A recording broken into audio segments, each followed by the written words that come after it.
I'm Dan Ackerman, and we're taking a deep dive in some of the Apple iPad's features. This time, we're taking a look at the iPad as a gaming machine. So Bejeweled 2 was one of my all-time favorite iPhone games. You can actually play the iPhone version on the iPad. That means the graphics do get stretched out a little bit, but the screen is very responsive. Match up the jewels, get 3 of them, and of course they blow up in a very pleasing manner. My favorite is Bejeweled Blitz. That's the version of it that syncs up with your Facebook account, and you get 60 seconds to get the highest score possible, and then of course compare it with all your Facebook friends. So bringing the iPad and the Facebook together, Bejeweled 2 is definitely a must-buy if you're a fan of puzzle gaming on the iPhone or the iPad.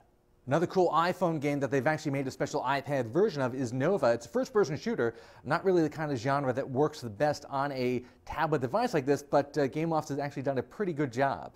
So just like the iPhone version, you use your thumbs on these virtual control sticks to kind of look around and to shoot and to move. It's still kind of an awkward experience, but everyone says this is definitely one of the best first-person shooters on the iPhone or now the iPad, and I'm inclined to agree, although I probably wouldn't spend too long playing it.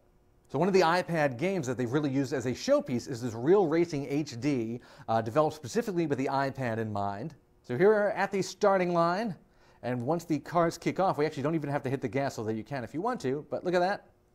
Much like a native New Yorker, I have no idea how to actually drive. So the game is built specifically for the iPad, which means the graphics are in HD. It's not just an upscaled version of an iPhone game. And you know what? With the bigger control surface right here by holding the entire iPad, you actually feel like you can steer and get some pretty decent control out of it. So even though the controls feel pretty good on Real Racing HD, I realize now that when you're standing there tilting the whole thing left and right in order to steer, you still kind of look like an idiot. And of course, you get all these games through Apple's iTunes Store. You can access that directly from the iPad. And there are even 2 versions of some games. There's the original iPhone version, and then sometimes there's an upscaled HD iPad version, although that one can actually be more expensive, even though it's kind of the same game. I'm Dan Ackerman, taking a look at the gaming capabilities of Apple's iPad.